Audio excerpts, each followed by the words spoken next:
매일 오전 11시 강한 녀석들이 옵니다. 안녕하세요. 권미란입니다. 경기 침체 프라이싱을 넘어서 지난 10월에는 경제 위기 가능성까지 프라이싱했고 이제 11월 장, 지금은 11월 FOMC에 대한 실망감을 반영하고 있는 지수대입니다. 우리는 과연 앞으로 진짜 위기를 맞닥뜨리게 될까요? 누군가는 2022년 장에서 괴로워하다 짐을 싸 떠나버렸고 또 누군가는 2022년과 23년이 역대급 기회가 될 수 있다면서 지켜보고 있습니다.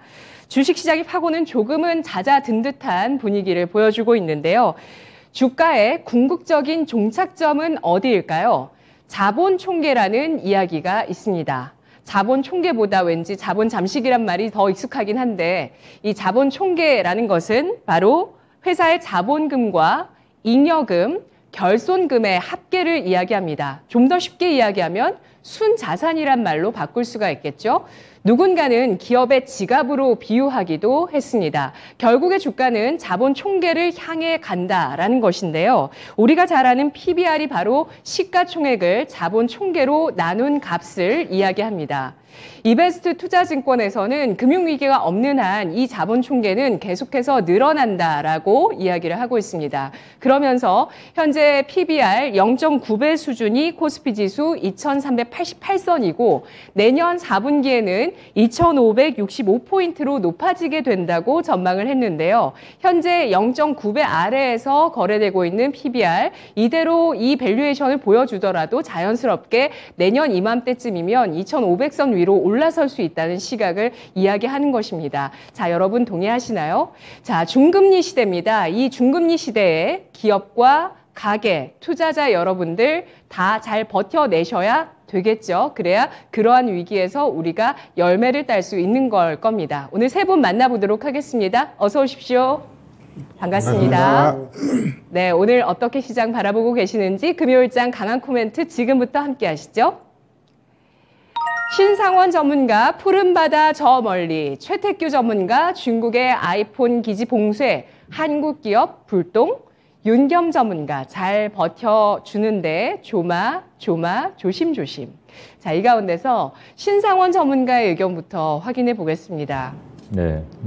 시장 보면 정말 네. 너무너무 답답해서 정말 또 다양한 짤들이 생성됐더라고요. 정말 파워 탓이다. 예, 이 모든 건 파워 탓이다. 그리고 정말 투자하기 힘든 달은 슈퍼 파워 이렇게 이야기하시는 분도 계시고요. 바다 이야기를 갑자기 하시네요. 어떤 이야기일까요? 강한 멘트를 하려고 그랬는데 네, 그래도 제가 좀 의젓하게 감성적인 멘트로 이렇게 좀 보겠습니다.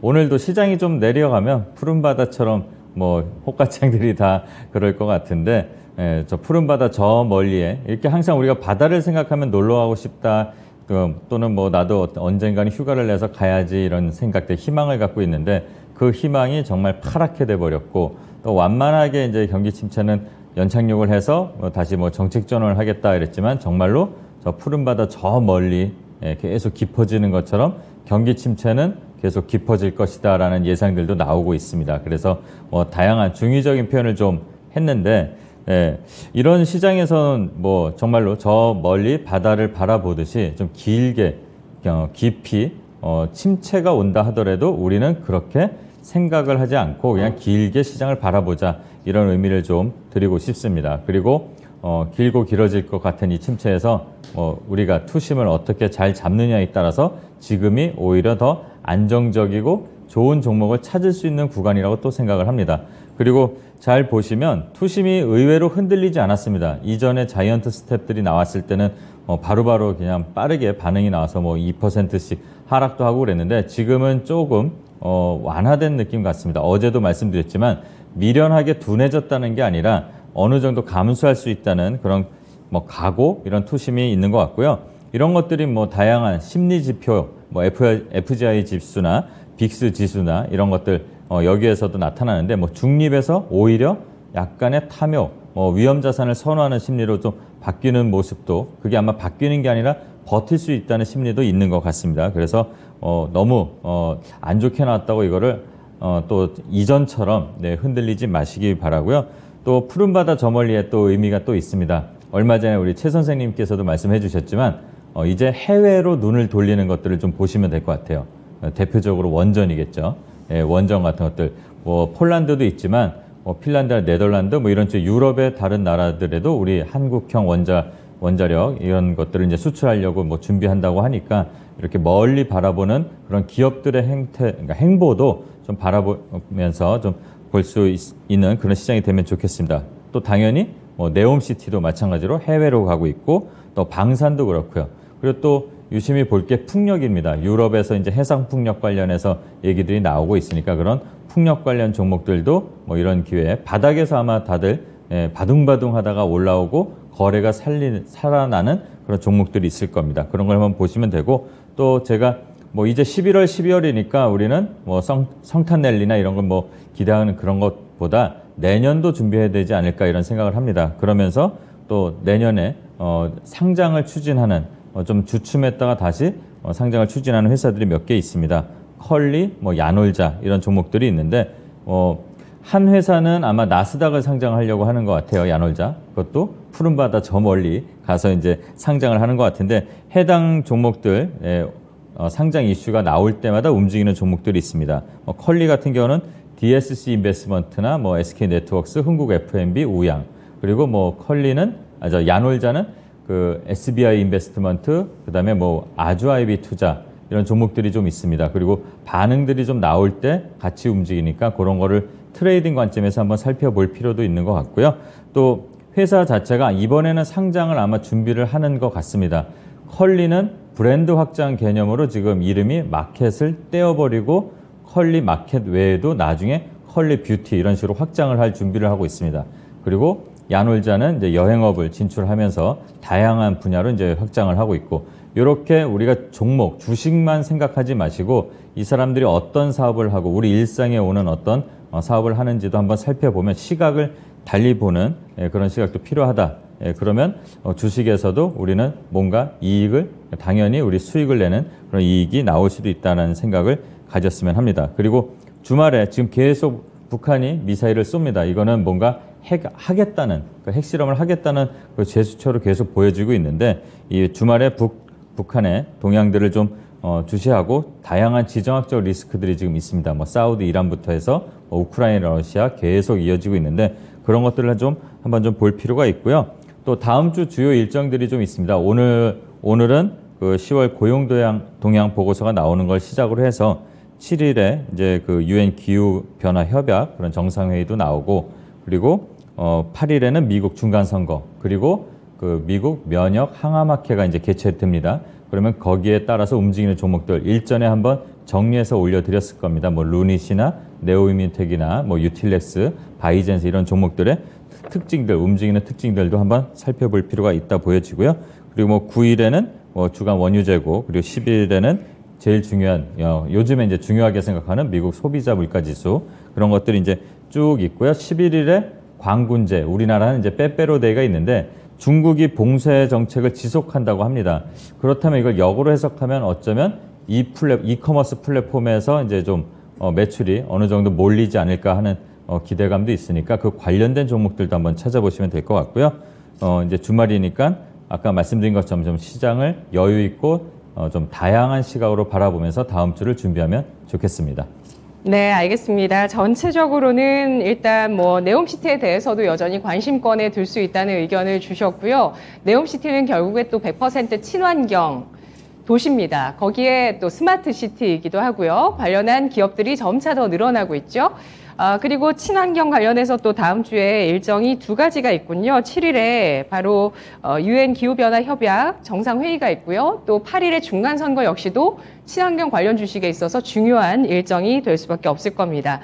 이 밖에도 방산, 또 원전 같은 경우는 저희가 이제 앞으로 수출을 좀 구해낼 수 있는 이렇게 감소세를 시작한 우리나라 수출을 좀 돌려 세울 수 있는 그런 산업으로 볼 수 있는 것인지 모두 초록불을 주셨던 기억이 나는데요. 그런 산업으로도 저희가 한번 분류를 해봤었던 내용이기도 합니다. 자, 그렇다면, 그동안 뭐, 여러 가지 우리가 9월부터였나요? FOMC 통해서 점도표도 보고, 또 과연 파월이 얼마까지 금리를 올릴지, 지금 물가를 봤을 때 금리가 내년 내년에 얼마까지 갈까요? 뭐 이런 얘기 굉장히 또 많이 드렸었는데 지금도 그 이야기를 한 번 더 수치로 확인해 봐야 될 것 같습니다. 시장의 논란이 되었던 것은 일단 금리 인상을 정점을 보여주고 나서 멈춘 이후에 인상폭을 줄일 것이라는 시장의 어떤 확신, 기대감이 허물어졌습니다. 그러면서 최종 터미널 레이트가 지금 전노표로 나와 있는 수치보다 더 높을 수 있다라는 이야기를 파월 연준 의장이 했는데요. 내년 바라봤을 때 점도표에서 기준금리는 연말 기준 4.6%죠. 세 분께 질문 드리겠습니다. 결국에 연준은 내년에 금리 5% 넘게까지 올릴 거라고 보시면 초록불, 6% 넘게까지 올릴 수도 있다고 보시면 빨간불 주시기 바랍니다. 점도표에 나와 있는 최종 터미널 레이트보다 금리가 더 높아질 수 있다는 언급을 하면서 시장이 움츠러들었는데요. 세 분 모두 5% 이상, 6%까지는 보진 않으시네요. 최택규 전문가님. 일단 지금의 뭐 물가 수준이라든가 미국 국민들의 소비하는 그러한 것들로 봤을 때 연준 쪽에서도 일단 5% 이상 쪽으로 이제 방향을 잡고 가는 것 같아요. 그러한 부분에 있어서 저도 일정 부분 동의합니다. 일단 주변국 같은 경우도 물가 엄청나게 올라요. 그럼에도 불구하고 그들 입장에서는 금리 인상이 굉장히 스트레스로 다가오고 있는데 미국 입장에서는 그렇게 금리 인상이 아직까지 스트레스로 보여지지 않고 있다는 게 가장 큰 문제인 것 같아요. 그래서 연준도 거기에서 가장 고민하고 있고 속도 조절은 있을 수는 있겠지만 반복적인 금리 인상은 이어질 것이고 그러한 흐름에 있어서 일단은 5%라는 그러한 지수대는 그 금리는 한번 볼 것 같다라는 게 저의 생각입니다. 네.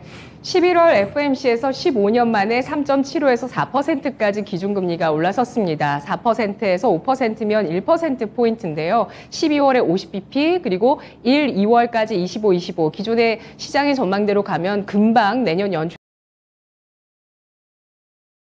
가 어떻게 될까요? 현재로서는 윤겸 전문가님, 물가가 8% 수준을 미국에서 계속 견고하게 지지하고 있잖아요. 네. 역사적으로 되돌아봤을 때도 이제 한 번 오른 물가는 잡는 데는 상당한 시간이 필요하다는 걸 다 증명하고 입증하고 있습니다. 저물가가 이제 유지되면은 상당한 또 오랜 기간을 끌고 가고 경제가 호황이 되고요. 예전에도 이제 삼저 현상이라고 해갖고 금리, 뭐 환율, 원유 이런 부분이 좋았기 때문에 이제 저물가에서 경제 성장을 이룰 수 있었던 역사적 사례가 있듯이 지금은 이제 고물가죠. 고금리, 고환율, 고유가 이런 상황에서 단기적으로 잡을 수 없기 때문에 연준은 여하튼 간에 그 금리의 최고점까지는 고비를 놓치지 않고 진행할 것이다. 그러면 5%는 충분히 갈 수밖에 없는 상황이다. 이렇게 정리 요약 말씀드릴 수 있을 것 같습니다. 네. 5% 수준이면 사실 예상하지 못한 바는 아닙니다.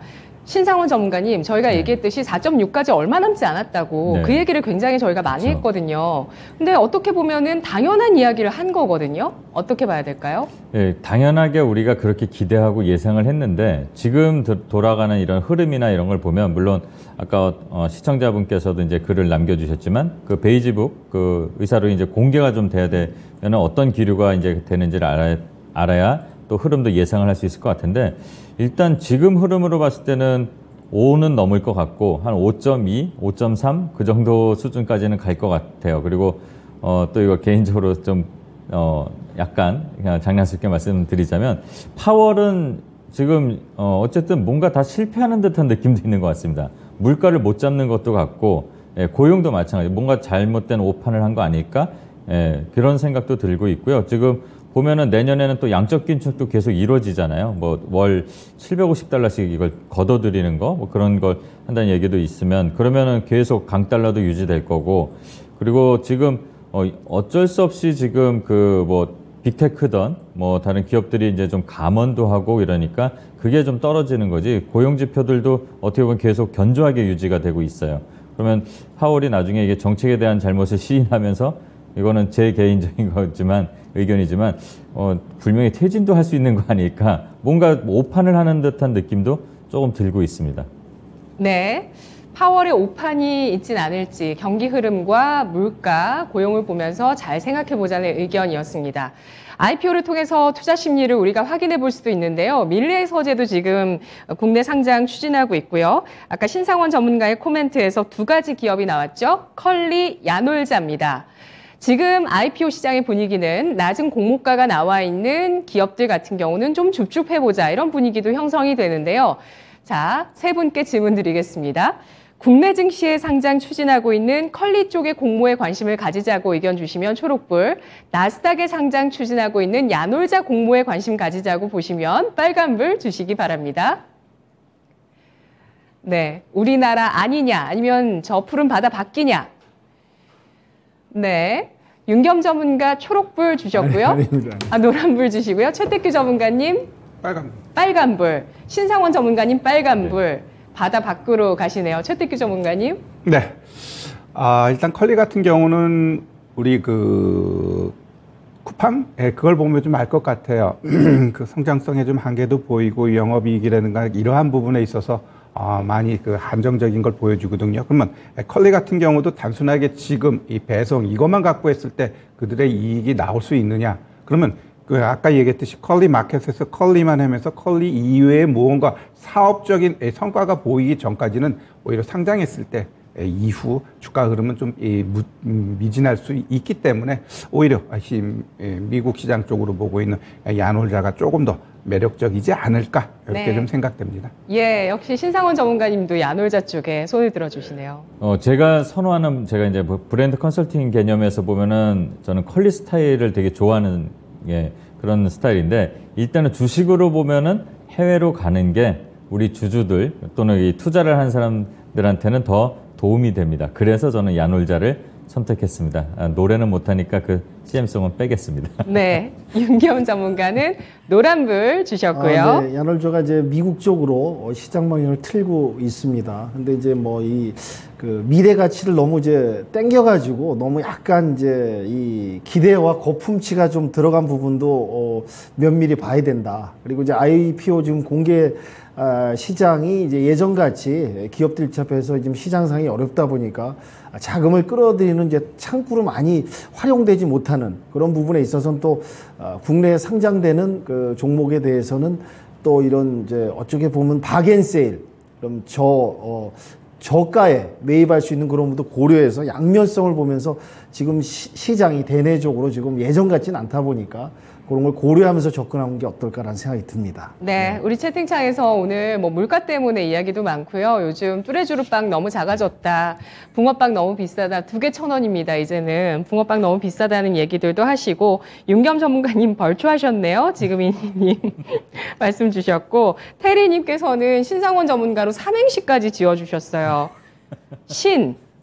신상만 입는 상남자, 원추라고 남겨주셨고요. 소수철육님께서는 알싸한 이 느낌, 내년 여름 무더위가 지나면 뭔가 대세 상승이 올 것 같은데 라는 글도 주셨습니다. 두 번째 코멘트 가보도록 하겠습니다. 두 번째는 최태규 전문가입니다. 중국의 아이폰 기지 봉쇄, 한국 기업 불똥? 미국과 중국의 이런 다툼들, 경쟁들 사이에서 우리 기업들이 불똥을 맞기도 하고 반사이익, 지난주에는 뭐 탈중국, 탈대만의 반사이익 이야기도 많았는데 어떻게 보시나요?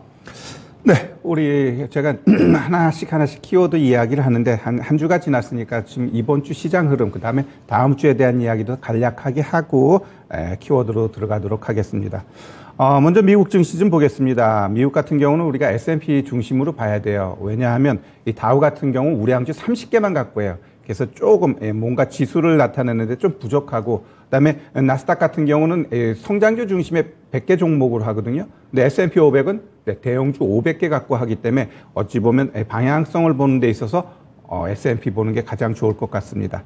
자, 우리 S&P 지금 차트 보시면은 3,491 저점에서 한 2주 올라가가지고 3,911까지 갔다가 정확하게 오늘 저점 중간가까지 딱 오고 아래 꼬리 달았습니다.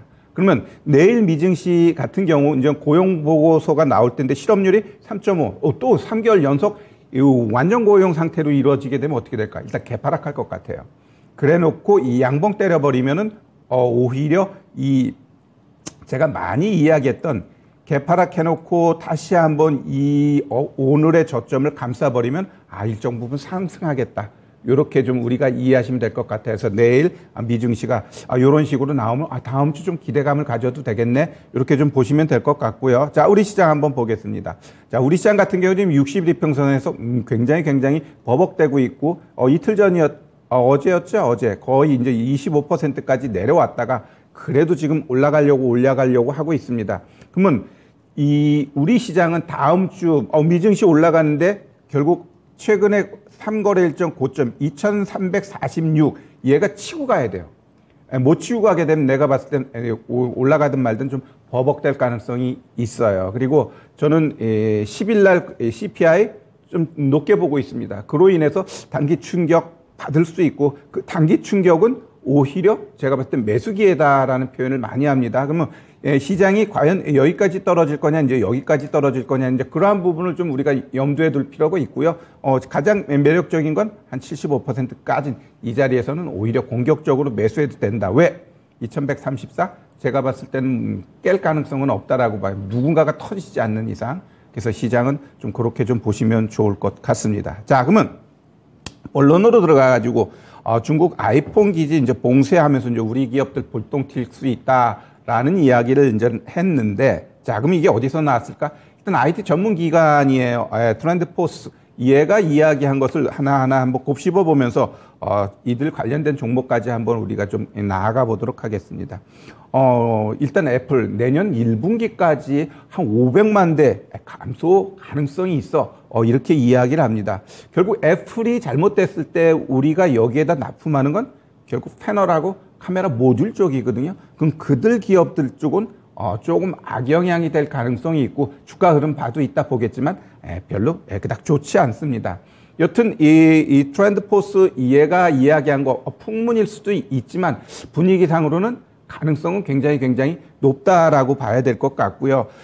왜 중국이 이 봉쇄를 할까? 결국 우리 이 시진핑 3기가 들었으면서 정책 방향을 봐야 될 것 같아요. 그러면 어떤 정책을 갖고 있지? 일단 첫 번째는 대만 통일입니다. 결국 대만 통일을 한다는 건 그들 입장에서도 군비를 확장하고 더욱더 키울 수밖에 없다는 거 우리가 좀 봐야 될 것 같고요. 그다음에 기술 자립. 결국 이 부분은 미국과의 대립에 의한 반도체 쪽으로 기술을 더욱더 박차를 가하겠다라는 그러한 것을 우리가 이해하시면 되고, 또한 공동 부유라는 단어가 나왔는데 이거는 적폐청산을 빌미로 해가지고 함께 같이 잘 살자. 이렇게 좀 뉘앙스를 보시면 될 것 같은데, 마지막에 있는 얘가 문제죠. 제로 코로나를 유지하겠다. 강력하게 나가겠다. 결국 이러한 것들에 의해서 이제 지금 피해가 이제 하나하나 나옵니다. 자, 중국 최대 애플 생산기지 지역이죠. 거기가 이제 일부 폐쇄가 됐는데 코로나19 추가적으로 확산되는 거 이걸 방지하기 위해서 한다. 하루에 95명, 100명도 안 되는 이 숫자가 또 이제 359명. 이들 입장에서는 이게 3배 이상이니까 엄청나게 좀 딜레마가 되나 봐요. 우리는 몇만 명인데도 끄쩍 안 하는데. 여튼 그로 인해 가지고 근로자들은 여기 한번 잡혀버리면 몇 주 동안 못 나갈 수 있어.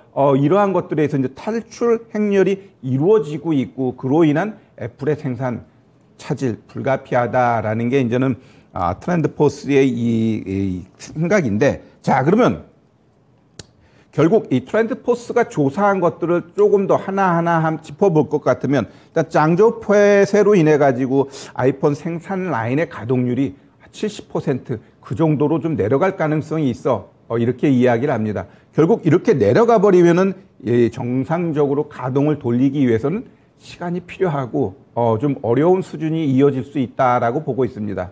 그에 따라서 결국 이 4분기 같은 경우 아이폰 출하량 목표치가 8천만 대에서 2,300만 대는 줄어들 수 있고 또 이게 내년까지 이어지면서 추가적인 생산량 줄어나는 게 좀 불가피하다라는 게 그들의 조사 내용입니다. 그래서 그렇게 될 가능성이 일정 부분 있지 않나라는 게 또 저의 생각입니다. 그래서 애플 같은 경우도 이 1분기 아이폰 보고 있습니다. 결국 애플도 자꾸 중국에서 이 봉쇄 이러다 보니까 리스크 분산 차원에서 새로운 위탁 생산을 점진적으로 늘리겠다라는 게 이제 그들의 이제 계획입니다. 그러면 결국 우리가 애플에 납품하는 데는 삼성 디스플레이, LG 노텍, LG 디스플레이, 얘는 이제 기본적으로 꽉 들어가고 그 밑에 보면은 덕산 네오록스, 이녹스 첨단 소재, 자화전자, BH, 하이비전 시스템, 이러한 종목군들이 있습니다. 결국 이들의 주가를 한번 보면 제가 이제 퉁쳐서 이제 몇 개를 이제 놓아놨습니다. 맨 위에 게 LG 노텍이에요. 그 밑에 게 LG 디스플레이, 그 다음에 BH, 그 다음에 자화전자예요. 그러면은 이 조그만 종목군들은 어떻게 돼요? 땅굴 파고 있어요. 땅굴 파고 있어. 그러면 이런 애들은 결국 자꾸 땅굴을 판다라는 건 결국 중간중간 양봉 나오겠지만 올라가기 위해서는 이 애플 쪽에서 이렇게 감소한 이러한 것들은 좀 더 영향권에 있다라고 좀 보셔야 될 것 같아요. 그래서 IT 쪽 종목 볼 때 어제도 이야기했던 뭐 삼성전자, SK하이닉스 좀 구분해야 될 것 같고요. 지금도 애플의 이런 감산의 이야기는 결국 이들 관련된 종목군들은 조금 더 조심할 필요가 있다라고 좀 보셔야 될 것 같습니다. 여기서 제가 좀 부연해가지고 몇 가지를 왜 삼성하고 애플하고 차이점이 뭘까? 삼성하고 왜 애플 차이점이 뭐고 조금 이렇게 뭐 시총에서 차이가 날까? 이러한 부분을 좀 생각해 보면 애플이 이 시총이 2조 달러입니다.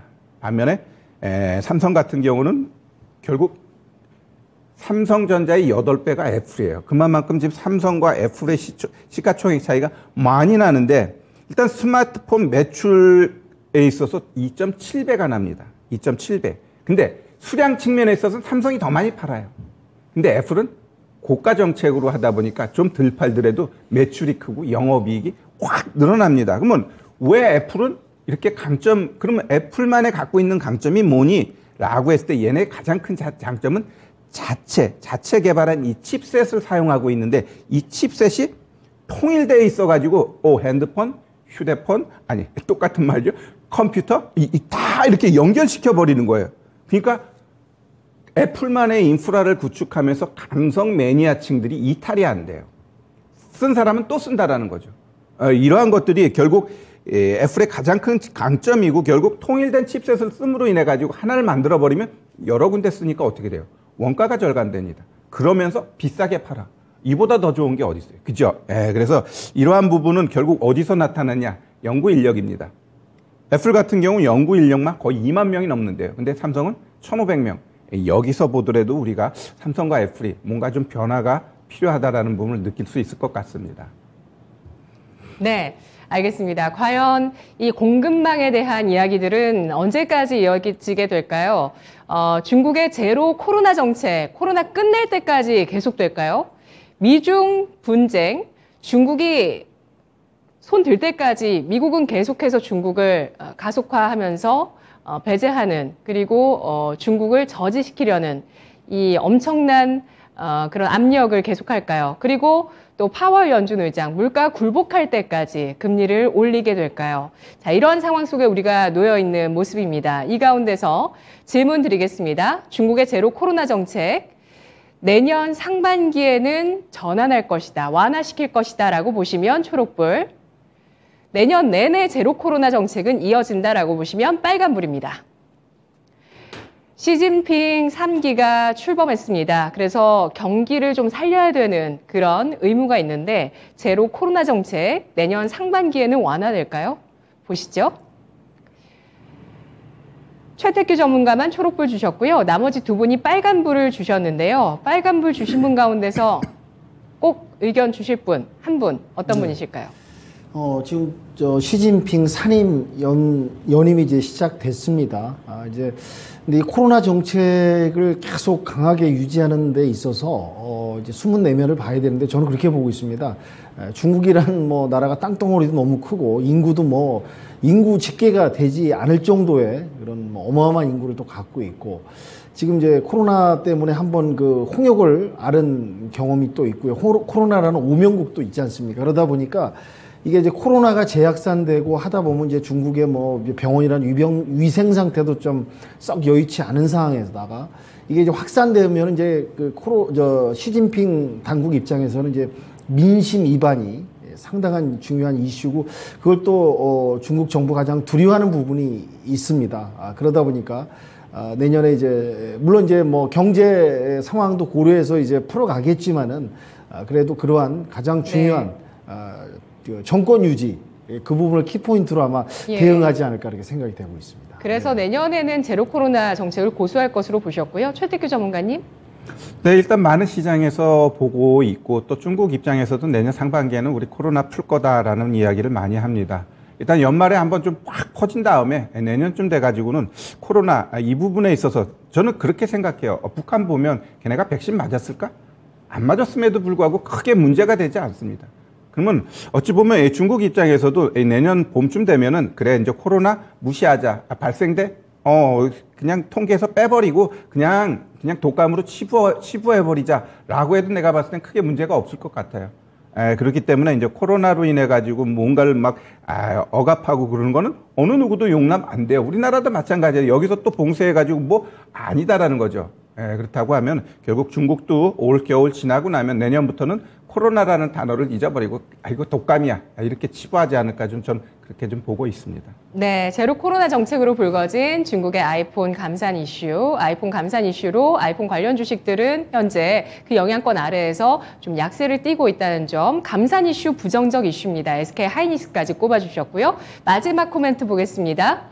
마지막은 윤겸 전문가 잘 버텨는 주는데 조마조심 어떤 뜻일까요? 네. 국내 증시가 또 예상보다도 미 증시는 뭐 이제 4일 연속 하락을 하고 있습니다. 거기에 비해서 우리 증시는 뭐 그런 대로 잘 버텨주고 있는 뭐 사실 뭐 내려올 만큼도 내려왔고 뭐 더 내려간다는 건 참 시장에 패닉 상태를 줄 수 있기 때문에 그런 부분도 있고요. 또 외인 수급도 좀 들어온 부분도 있고 그래가지고 좀 그런 대로 잘 버텨주고 있다. 그렇지만은 좀 조마조마한 상황이면서 또 시장을 대응할 때 조심스러운 마음으로 대응했으면 하는 생각에 조마조심으로 좀 표현을 했습니다. 그런 대로 잘 버텨주고 있다. 미증시 같은 경우는 지금 파월 의장의 그 멘트가 역시 이제 후폭풍의 여진이 계속 이어지고 있고요. 또 한편으로 저는 그 파월 의장이 또 이 시장에 있어서 자기가 사실 어떻게 보면 이제 가장 영향력 있는 주인공 아니겠습니까? 그러다 보니까 좀 이 시장을 좀 정책 이런 발표에 있어서 좀 자기가 주인공인 듯이 좀 즐기는 듯한 그런 뉘앙스, 느낌을 좀 개인적으로 좀 받는다고 좀 표현을 하고 싶고요. 역사적 소명도 있기 때문에 강력한 금리 인상을 갖다 고삐를 쥐지 않고 뭔가 자기도 이제 결과물을 남겨내야 되니까 역사적인 그런 어떠한 결과를 도출해야 되는 그런 이제 상당히 중요한 위치에 있는 그런 입장이다 보니까 또 그런 강한 가 뭐 오락가락하는 부분도 있습니다. 이랬다 저랬다 약간 좀 아리송송한 그런 부분도 있고 그게 이제 시장에서 이제 가장 민감하게 받아들이다 보니까 이런 상황이 연출되지 않는가. 또한 이제 중간 선거도 고려해서 어느 정도 시장을 좀 달래는 그런 멘트가 나올 줄 알았는데 또 예상을 빗나가는 그런 상황으로 좀 이어지고 있다. 이런 부분이 특징이라는 부분을 말씀드리고요. 아까 전에도 말씀드렸지만은 금리가 이제 5%대까지 갈 거라라는 흐름이 나오고 있습니다. 그러니까 국채 금리가 장중 4.5%까지 올라가는 국채가 강세가 되는 그러면서 이제 킹달러에서 황제달러로 넘어가다 보니까 미국은 사실 크게 걱정할 건 없습니다. 뭐 지금 실업 청구 건수도 예상외로 하회로 나왔기 때문에 아직은 양호하고 세계 경제가 둔화에 의한 침체로는 갈 거라고 저도 예상을 합니다. 어차피 이거는 통과 의례고 그걸 맞닥뜨려서 넘어가야지 이제 어느 정도 경제가 정리되고 침체되는 부분이 또 이제 다시 살아날 수 있는 그런 이제 통과 의례라고 저는 생각하는데 미국 경제는 뭐 결국에는 다시 침체가 와서 살아났을 때 가장 빨리 수혜를 받을 수 있는 가장 빨리 회복할 수 있는 국가이기 때문에 미국 자체는 크게 걱정을 하지 않는데 이로 인해서 강달러, 킹달러 이런 여파가 이제 약소국들, 중진국들이 신음하고 있다. 뭐 우리나라도 예외도 아니고요. 이런 부분이 혼재되는 시장, 이런 부분에서 좀 시장을 조마조마한 마음으로 이제 조심스럽게 또 지켜봐야 되지 않을까 생각이 듭니다. 또 이제 미국의 무역이 지금 무역 달러가 733억 달러가 적자를 봤다고 하네요. 그 이유는 또 이제 강달러다 보니까 미국 제품이 좀 덜 팔리는 그런 결과로 이제 연결되는 부분이 있겠죠. 이게 결국에는 이제 둔화를 거쳐서 침체로 갈 수밖에 없는 이건 이제 당연히 통과해야 될 과정이다라는 부분이 입증이 되고요. 미중 무역 갈등이 계속 또 나날이 심화되고 있습니다. 이 기회에 이제 미국은 완전히 중국도 지금 어려운 고전의 상황이다 보니까 이 기회에 확실히 중국을 누르기 위한 전략적인 이런 여러 가지 상황을 끌고 가는 게 아닌가. 그래서 네덜란드한테도 중국의 반도체 원자재 팔지 말라. 이렇게 이제 압박을 또 주고 있습니다. 이런 여러 가지 복합적인 상황이 계속 흘러가고 있다라는 부분을 말씀드리고요. 영국 같은 경우도 지금 뭐 금리를 또 75pp 자이언트 스틸을 밟았습니다. 네, 여러 가지 영국도 지금 뭐 복잡한 상황이 있죠. 금융발 위기에다가 뭐 감세에다가 오락가락하고 총리도 바뀌고 하여튼 유럽 증시에서 영국이 또 중심인데요. 영국도 지금 앞이 안개 속이다라는 부분이 특징인 것 같고요. 중국 증시 아까 전에도 이제 최태규 선생님께서도 뭐 언급하셨지만 지금 뭐 중국 증시도 지금 혼조 여러 가지 불확실성 또 이제 외인의 자금 이탈 이런 부분에서 이제 우리도 중국 증시를 좀 따라가고 있는 입장이고 중국 증시를 눈치를 보는 입장이다 보니까 중국도 지금 요 며칠 사이에는 그런 대로 잘 버텨주고는 있습니다만 여러 가지 복잡한 부분이 같이 이어진다라는 부분하고요. 러우 전쟁이 있어서 약간 뭐 포로 교환 얘기도 나오고요. 또 뭐 휴전 얘기도 나오고 있는데 이게 이제 현실화될지는 좀 더 지켜봐야 될 것 같습니다. 푸틴이라는 인물 계속 언급드렸지만은 쉽게 마무리될 상황은 아니다. 그런 인물이 아니다라는 걸 염두하면서 이에 관련된 원자재, 곡물 이런 움직임도 같이 봐야겠다 생각이 들고요. 국내 정신은 저는 그렇게 보고 있습니다. 다음 주에 한번 눌림목이 오지 않을까. 뭐 눌림목 왔을 때 한번 접근하는 전략으로 한번 대응을 하면 어떨까라는 생각이 들고요. 지금 이제 그 조마조마되는 부분이 바로 이겁니다. 레고랜드 사태, 강원도에서 보증 채무 약속 이액을 안 하는 언급과 그로 인한 이제 뭐 금융 지원, 긴급 수혈에 의해 약간 봉합이 됐는데요. 지금 흥국생명 사태가 또 불거졌습니다. 한마디로 이제 외국에서 돈을 빌려다가 갚을 때 되니까 못 갚겠다. 이게 왜냐하면 갚고 나서 이자가 더 올라갑니다. 그 다음에 또 이제 자금을 다시 구해야 되는데 자금 확보가 불확실하다 보니까 아예 뭐 그러느니 흥국생명이 두 손 드는 이런 좀 엄청난 상황이 생겼습니다. 금융당국은 크게 뭐 우려할 바는 아니라고 하는데 이것도 너무 금융당국 말만은 믿어서는 안 되겠고요. 이것도 이제 상당히 주의 깊게 보면서 금융 관련주도 좀 봐야 될 것 같고요. 그리고 이제 정부에서 태양광과 풍력의 비율을 갖다 8대1에서 6대4로 조정하는 그런 정책이 나왔습니다. 그래서 오늘도 이따 제가 추천 좀 말씀드리겠지만 풍력 관련주를 조금 관심 있게 좀 봐야 되지 않을까 추천주에서 한번 말씀을 드리고요. 지금 네옴시티 사우디 관련 건설주들이 지금 움직이고 있습니다. 정부에서 또 수주 지원단을 지금 파견해가지고 수주하고 쪽에서 여러 가지 이제 협력 부분에서 논의되는 부분이 있는데요. 계속해서 네옴시티하고 관련주들, 건설주들은 좀 주의 깊게 봤으면 하는 생각이 들고요. 리튬 가격이 1년 전에 비해서 3배가 올랐습니다. 거의 뭐 어마어마한 폭등을 지금 일어나고 있죠. 이제 2차 전지 관련 이제 원자재인데요. 그러니까 리튬 관련주, 리튬 전쟁, 확보 전쟁이 지금 계속 각국이 뭐 중요 광물, 중요 원자재 확보 쟁탈전이 일어나고 있습니다. 그게 바로 미래의 먹거리고 그 광물을 확보하는 나라는 이런 경쟁에서 또 살아남을 수 있는 요소가 되고 있기 때문에 이런 리튬 관련주도 보시라 말씀드리고 오늘 봤던 제 관심 섹터는 풍력주, 그다음에 재건주, 또 최근에 또 우유값들이 폭등했습니다. 1리터에 3,000원 먹는 시대가 왔습니다. 예전에 1리터 마트 가면 1,000원이었거든요. 3배가 폭등했습니다. 이로 인해서 뭐 빵값, 뭐 이제 우유값, 분유값 이런 것도 폭등하고 있으니까 이제 밀크 관련주를 한번 좀 보셨으면 하는 생각에서 이 정도 시황과 요약 말씀드리도록 하겠습니다. 네. 네. 조금 전에 두 번째 코멘트에서 제로 코로나 정책 이야기를 했는데요. 지금 속보가 나오고 있습니다. 지이크님께서 남겨주셔서 감사합니다. 중국에서 제로 코로나 출구 전략을 모색하고 있다는 소식으로 홍콩 항생 지수가 현재 4%대 급등인데요. 15,995선 가리키면서 중국 쪽의 움직임 좋아지고 있습니다. 상해 종합지수도 1.4%, 심천 성분지수도 1.8%까지 상승을 띠고 있습니다. 우리 양대지수 반응들도 점차 또 계속 체크를 해보고요. 지금 일단 코스피는 상승한 상태에서 유지는 되는데 코스닥 낙폭은 그대로 이어집니다. 자, 질문 한 가지를 드리고 싶은데 와 시간이 이렇게 됐네요. 넘어가 봐야 될 것 같습니다. 건설기계 그리고 피팅주 질문 드려보고 싶었는데 종목으로 한번 알아보도록 할게요. 추천주 동향을 신은석 캐스터가 짚어드립니다. 네, 강한 녀석들의 강할 녀석들 흐름 체크해 보도록 하겠습니다. 우리 시장의 방향성을 탐색하는 분위기 속에 혼조세 보이고 있습니다. 현재 코스피는 그래도 상승 전환해줬지만 코스닥은 4거래일 연속 하락하는 분위기인데요. 네, 오늘 시장에서는 네이버와 카카오 같은 종목들, 플랫폼주들이 낙폭 과대 구간이라는 인식 속에서 바닥 짚고 올라오려는 모습 보여주고 있고요. 메타버스와 VR기기 관련 종목들, 그리고 대한항공을 포함한 항공 관련주들이 오늘 좋은 흐름 가져가는 시장입니다. 네, 그러면 오늘 업데이트된 토마토 티켓 확인해 보도록 하시죠.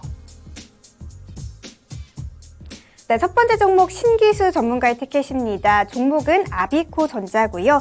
이 아비코전자 차세대 디램인 DDR5 관련주죠. 이 기관이 5거래일 연속 순매수 행진을 보이면서 주가 많이 올라줬습니다. 티켓 살펴보시면 매수가는 1,300원, 목표가는 신기수 전문가님께서 12,500원으로 제시를 해주셨는데 11,700원까지 올라주면서 13%가 넘는 수익률을 달성하셨네요. 네, 그러면 다음 티켓도 만나보도록 하시죠. 네, 다음 티켓은 최태규 전문가의 어제 추천주네요. 덕신하우징인데요. 원희룡 국토교통부 장관이 이번 달 4일부터 사우디를 방문하게 되죠. 덕신하우징은 사우디 최대 규모 산업 전시회인 사우디아라비아 국제건축전시회에서 4사 데크플레이트를 선보인 바가 있는데요. 어제 네옴시티 관련주로 주가 날아오르면서 많이 올라줬습니다. 매수가는 16,450원, 매수가는 1,645원, 목표가는 1,850원까지 제시를 해주셨는데 1,925원까지 올라주면서 17%가 넘는 수익률을 달성하셨네요.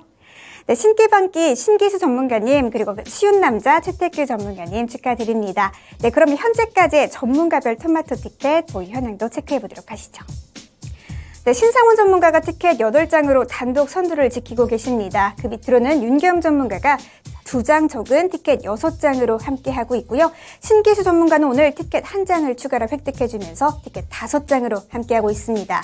그리고 최근에 합류하신 전문가님이죠. 최태규 전문가님 티켓 1장을 오늘 추가하시면서 이렇게 티켓 1장으로 함께하고 있네요. 네, 그러면 오늘 강할 녀석들은 또 어떤 추천주들이 있는지 지금 바로 확인해 보시죠. 네, 먼저 신기수 전문가 전화 연결해 보겠습니다. 전문가님 축하드립니다. 예, 안녕하세요. 신기수입니다. 감사합니다. 네, 티켓 받으셨고요. 10월 19일 아비코전자 수익률 13%대 나왔습니다. 지금 대응 어떻게 해볼까요? 예, 아비코전자는 사실 이번 3분기 때는 실적이 2분기보다 좀 덜 나올 걸로 예상되고 있어요. 근데 이제 지금, 올해보다도 내년도는 정말 실적이 이제 급등할 걸로 보고 있고, 현재 아비코전자가 하고 있는 수동 부품이 내년도에 이제 DDR5 시장이 갑자기 올해보다 훨씬 이제 성장할 걸로 보고 있기 때문에 그쪽으로 성장이 많이 될 거고, 또 자회사 쪽에서 지금 하고 있는 이제 패키징 사업도 지금 성장세라서 둘 다 잘 되면서 내년 쪽에는 굉장히 좀 잘 될 걸로 보고 있습니다. 3분기 실적 예상치가 그렇게 좋지 않은데도 불구하고 주가 반등이 나오고 있죠. 그래서 올해 3분기보다는 내년도를 보면 주가가 올라갈 걸로 보고 있고, 1차 목표가 드렸던 건 충분히 달성할 걸로 보고 있고요. 저는 중기적으로 가지고 계신다면은 내년 1분기까지는 15,000원 이상 갈 걸로 지금 보고 있기 때문에 목표가까지 들고 가시고요. 좀 많이 보실 분들은 15,000원도 생각해 보셔도 될 것 같습니다. 알겠습니다. 아비코전자 DDR5 수혜주 분석이었습니다. 고맙습니다. 네, 감사합니다. 네, 다음은 최태규 전문가입니다. 쉬운 남자 최태규 전문가 쉽게 주식을 해석하고 쉽게 수익을 내드렸네요. 바로 어제 종목이었습니다. 덕신하우징 수익률이 17% 하루 만에 나왔습니다. 축하드려요, 전문가님. 네, 운이 좋았습니다. 저는 한 다음 주쯤 돼야지 이 티켓 하나 받을 줄 알았는데 의외로 좀 빠르게 나와 있는데 이름표에 한번 달아봐 주세요. 이마예요? 이름표예요. 네. 와, 축하드립니다. 신규 전문가로 들어오셔서, 단시일 내에 또 이렇게 티켓이 나왔어요. 어떻게 대응해 볼까요? 네, 고맙습니다. 제가 1차 목표가 드렸는데, 이 차트 어떻게 가는 게 또 바람직한지 한번 설명드릴게요. 자, 일단 제가 선을 4개를 그어놨어요. 4개 그어놨는데, 보시면은, 이렇게 쭉 내려온 다음에 이렇게 한번 반등 나왔죠. 그럼 여기가 1차 목표예요. 그러니까 어때요? 한번 올라가다 거기서 맞고 떨어졌어요. 그죠? 그 다음 목표가는 이 자리인데 얘가 어제 아유 나 별 하나 다르라고 그냥 올려버렸네요. 그냥 올려버리면서 그 다음 목표가 여기까지 갔습니다. 그러면 항상 이렇게 급등 나온 다음에는 세 번 안에 움직여줘야 돼요. 내일이나 모레 한번 쏴주면은 제가 보고 있는 자리는 이 자리예요. 그러면 한 21,000원, 21,000원입니다. 2,100원, 한 그 정도까지의 목표가는 충분히 갈 수 있다라고 보여져요. 그래서 지금 갖고 계신 분 아니면 뭔가를 노리고자 하는 분들은 제가 봤을 때는 오늘 저점 깨면은 그닥 바람직하진 않아요. 저점 깨게 되면 오히려 그 다음 자리에서 다시 한번 공략하게 되면 올라갈까요? 이렇게 한번 거래 팍 실으면서 가내는 3일 안에 올라가야 되고 안 가면 일주일, 2주일 버벅대면서 다시 쇼캔들 나와요. 거래 없어요. 그런 자리에서 같이 좁 사면은 다시 한번 치고 올라간다라고 좀 보시면서 대응하면 좋을 것 같습니다. 네, 오늘 저점을 깨지 않으면 2,100원 선까지 진입 가능하다는 의견 알아봤습니다. 덕신 하우징이었고요. 오늘 종목 보도록 하겠습니다. 금요일 오전장 마무리하는 세 가지 종목, 신상원 전문가 유틸렉스, 최태규 전문가 제로투세븐, 윤겸 전문가 두산 에너빌리티입니다. 시간을 짧게 드릴 수밖에 없어요. 한 2분씩 정도. 윤겸 전문가님, 두산 에너빌리티부터 알아볼까요? 네, 시간상 빨리 말씀 요약드리겠습니다. 이제 원자력하고 신재생 지역하는 여러분들이 다 아시는 두산 에너빌리티고요. 제가 아까 전에 언급드렸지만 이제 풍력 관련해가지고 정부에서 이제 태양광하고 풍력하고 비율을 조정해서 풍력 쪽에 비율을 갖다가 좀 힘을 실어주는 그런 정책으로 인해서 수혜주가 될 거라고 예상이 되고요. 덴마크에 있는 이제 해상 풍력 관련 기업과 이제 협력을 진행하는 부분이 또 언급이 됐습니다. 그리고 최근에 3분기 실적도 증가했고요. 차트상도 이제 11,000원 바닥은 찍고 9월 중순부터 좀 미끄러져 내려왔으나 이제 11,000원 바닥을 저점을 확인하고 다시 좀 우상향하려는 이런 전반적인 부분에서 충분히 상승이 있다고 생각하고요. 매수는 오늘 종가에 진입하시고 목표가는 1차 목표가 17,000원 추천해드리고 손절은 13,000원에서 대응하시면 무리가 없을 듯해서 두산 에너빌리티 추천 말씀드리도록 하겠습니다. 네, 조금 전에 두산 에너빌리티 차트가 아니었던 것 같아요. 죄송합니다. 그쵸? 이거 착오가 있었네요. 죄송합니다. 괜찮습니다. 네, 두산 에너빌리티 원자력과 풍력 주로 분류를 하면서 매수가 종가로 제시하고요. 목표가는 17,000원, 손절가는 13,000원 제시했습니다. 이어서 신상원 전문가 종목은요, 바로 바이오주 유틸렉스인데요. 투자 포인트 알아볼까요? 네, 저를 아는 분들은 제가 바이오를 별로 안 좋아하는 걸 아실 텐데 차트가 워낙 좀 예쁘게 바닥에서 좀 올라오고 있고 또 다음 주 아까 말씀드린 면역 항암학회 이슈 이벤트가 있기 때문에 이거를 한번 가져와 봤습니다. 면역 항암제 전문 기업이고 면역 항암학회 이제 킬러 T세포 치료 임상 일상 결과를 이제 발표할 예정이다 이렇게 돼 있습니다. 그리고 한 5개 정도의 코드명으로 EU101, 204 이런 식으로 계속 이렇게 임상을 진행하는 5개의 파이프라인이 지금 있는데 지금 바닥에서 아주 많이 떨어져 있는 그 바닥에서 지금 거래가 한번 크게 터진 적이 있습니다. 그게 이제 미국 FDA에 희귀약품으로 등록된 그런 이슈가 한번 있었고 그 이후에 밀리지 않고 지금 바닥을 저점을 좀 높이면서 지금 올라오는 차트 모습이 보여지고 있습니다. 그리고 지금 최근의 흐름에서 그 면역 항암학회 이벤트 이슈하고 더불어서 지금 좀 거래가 활발해지는 모습이 나옵니다. 그래서 요거는 다음 주 이벤트에서 큰 시세가 나오던 안 나오던 만약에 좀 꺾이는 흐름이 나오면 투자에 좀 유의하면서 좀 대응하면 좋을 것 같고요. 또 제가 항상 말씀드리는 게 바이오 회사들은 자금 관련해서 좀 잘 보라고 하잖아요. 여기는 지금 현재 확보된 자금이 최근에 한 700억 정도 확보된 게 있다고 합니다. 그리고 회사 측에서 밝힌 게 추가로 증자나 이런 계획은 없다고 했으니까 일단 트레이딩 관점에서 그래도 한번 보시면서 대응해 보면 될 것 같습니다. 그리고 가격 전략 말씀드리면 항상 말씀드리듯이 지금 현재가 이하에서 3분할해서 진입 충분히 가능할 것 같고요. 그리고 목표가는 한 9,500원 정도 그리고 손절가는 6,300원 설정하고 대응해보면 될 것 같습니다. 네, 면역 항암제 기업 유틸렉스입니다. 유틸렉스 매수가는 현재가, 목표가는 9,500원, 손절가는 6,300원으로 트레이딩 관점입니다. 마지막으로 최태규 전문가의 제로투세븐 투자 포인트 주시죠. 일단 뭐 제로 투 세븐 하면 우리 저출산 이야기 나올 때 항상 또 대장처럼 움직입니다. 아가방하고 같이 쌍두마차인데 일단 저출산 테마주로 보시면 될 것 같고요. 우리나라에서 지금 가장 시급한 문제가 인구 줄어드는 이 문제죠. 그래서 항상 뉴스화될 때 한 번씩 급등하는 종목입니다. 그리고 지금 제로 투 세븐 같은 경우는 아까 뭐 우유값 올라가는데 그 매일 유업 관계사다, 가족 회사다라고 좀 보시면 될 것 같아요. 그만큼 재무 상태에 있어서 문제가 될 기업은 아니다라고 보시면 되고요. 일단 오늘 뭐 저점 보면은 5일 이평선 딱 거기가 6,000원인데 5,990원까지 갔다가 지금 아래 꼴이 달았습니다. 현재가 사고요.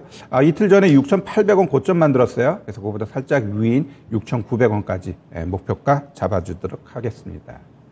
손절가는 얼마죠? 손절가 5,400원입니다. 예, 알겠습니다. 제로 투 세븐 저출산 관련주입니다. 현 정권에서 해결해야 할 인구 감소 문제에서 가장 큰 원인 저출산이죠. 제로 투 세븐에 현재 관심을 가져보자는 의견을 주시면서 매수가는 현재가, 목표가는 6,900원, 손절가 5,400원을 제시했습니다.